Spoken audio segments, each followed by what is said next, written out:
welcome to Filmfolket's podcast. We that speaks today is Göran. Daniel. Johannes.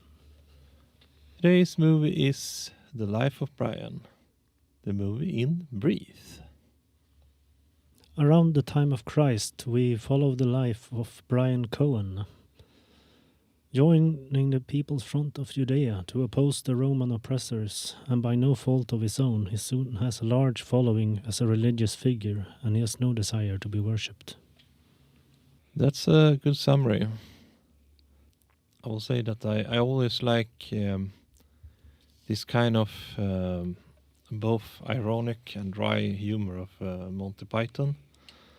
And one of the things that is also kind of nice with them is the animations that they make. They're always very detailed and quite bizarre at some point. So that's one of the things that I like with them. Yeah, talk about this intro sequence with the statues and everything. It's very much Monty Python style. I think that was really well done. And I also think that his mother is kind of funny, especially when she didn't want to have anything to do with the wise men, and then they came with a gift, and then they actually noticed, we went to the wrong house. It was the house next to it that we should have gone to. And then she cried. Yeah, the wise man bit, it's it's really good. There's a lot of funny moments in this movie, especially when they were gonna buy rocks to throw at people that was gonna stoned. Was that the right word? Yes, stonings. It's a brutal execution method of the time. It was pretty funny when she was gonna buy rocks, 2 pointy ones, and yeah, it was pretty funny. Yes, and how it's a whole thing about how women aren't allowed at the stoning, so they buy fake beards, and then you see the crowd, and it's all women. As a movie, it's very much a satire and makes fun of religious hypocrisy and that sort of thing. It made the movie pretty controversial in 1979 when it came out, but things turned out anyway. I wanted to say that the film is actually still banned in several countries because of the way they perceive it as mocking Christ specifically, but it really doesn't involve him. It just uses a similar circumstances. It was of course accused of blasphemy, something Swedish movie theaters used to promote the movie. They called it so funny it was banned in Norway. Of course. Specifically, as a criticism of organized religion, not Christ specifically, the movie is actually heretical, not blasphemous. Another scene that I think was kind of funny was when there was a couple of people that was standing on a wall, prophesying their religion, and there was all kind of strange ones, especially when it felt like a satanic sect with arms and whatever it was. Yes, he had this totem with severed hands and everything. That's another thing. It's actually true to history that the Roman province of Palestine was actually racked with religious mania at the time, and specifically around the time of Christ, and they had basically prophets all over the place. So it's a question of which prophet was most successful.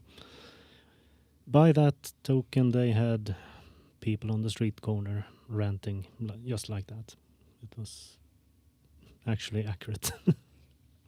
And like I said, it's funny that there's 2 or 3 people prophesizing doom and eternal damnation, and then there's one guy that's just talking about normal things in life and things that doesn't really matter. He was like spouting nonsense, basically. Yes, you have these. They basically quote the Book of Revelations as these doomsayers, and then you have a few others that are more reasonable. And I mean that's also true to life. People use the angle that work, basically. And then we have all this kind of jokes, especially when Brian's try to tell them that you're all individual, and then it's a random person saying, I'm not. Yeah, the whole bit that they're chanting what he says. So, okay, assert your individuality by chanting that they're all individuals. Yes, of course. It's a good bit. Music-wise, I think it's funny how the intro song has this big bombastic James Bond movie style singing, but the lyrics are all about how Brian is seriously not exceptional in any way. No, he's just a teenager thinking about sex. Why did the Romans take the spoon when they searched the house? You gotta take something. Another thing that I liked was the gladiator scene, especially when the one that was gonna fight the gladiator was running around the stage, and then it sounded like the gladiator got like a heart attack. I was thinking what could have been done differently, and other thoughts. I wanted to say that the biggest dickus bit, it was technically improvised because he kept changing the punchline and everything, and the extras that were playing the soldiers were basically told that they wouldn't be paid if they left, so they're really fighting not to laugh there. It's also an interesting thing that Pontius Pilatus' lisp being such a funny thing to the locals, that they make fun of him to pronounce names and everything. That was also accurate to history, because as far-flung imperial dignitaries definitely sounded off to locals when they were speaking their official Latin accents. Graham Chapman, who plays Brian, actually quit drinking for the role, having previously suffered badly from his alcoholism during the filming of The Holy Grail. Yeah, I think I've heard something about that, because both Eric and John, they've done a couple of interviews talking about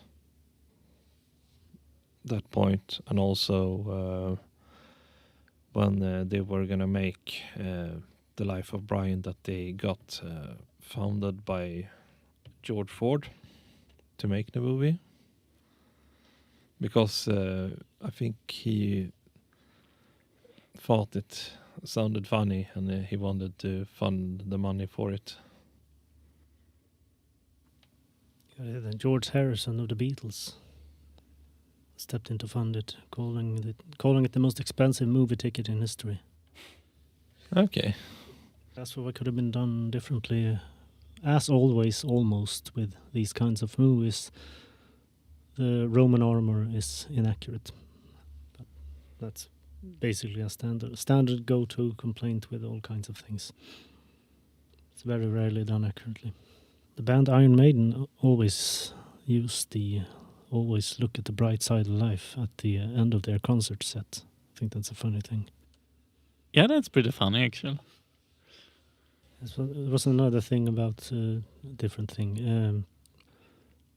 About these new Dune remakes.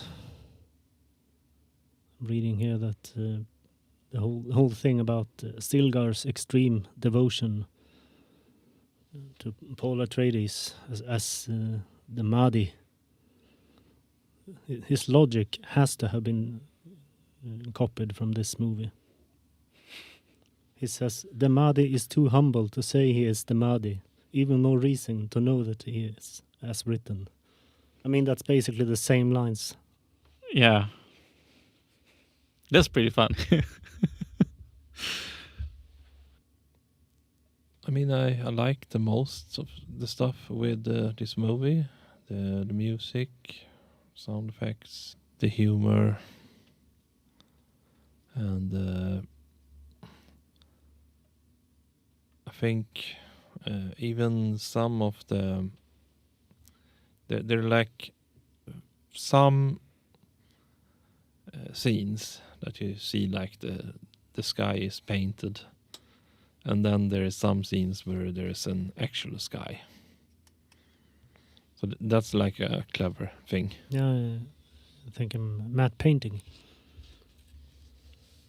So interesting bit of trivia, but between 6 actors in the Python gang, they play 40 roles between them.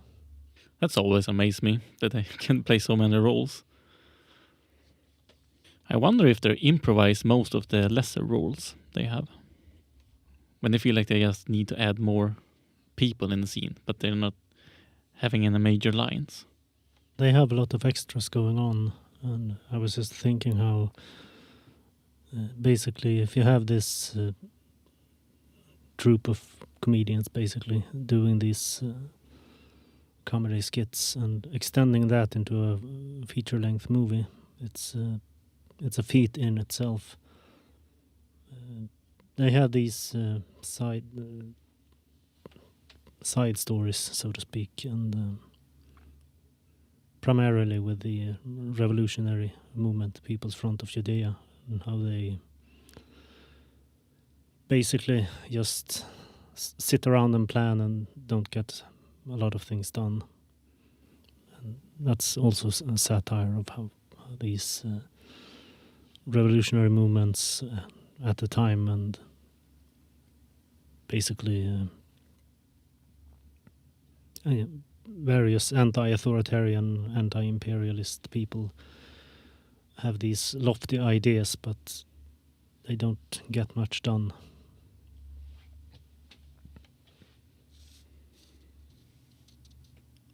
Which was also true to life, considering the way these various rebel movements under Roman rule struggled. It's an interesting comparison. Any ideas for next time? I was keen on watching Sinners, actually, considering how it was at the Oscars and everything pretty recently. Could be a good thing. Yeah.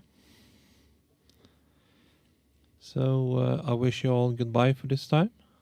Don't forget to watch, like and subscribe, and follow our socials. See you next time. Yeah, goodbye. Goodbye.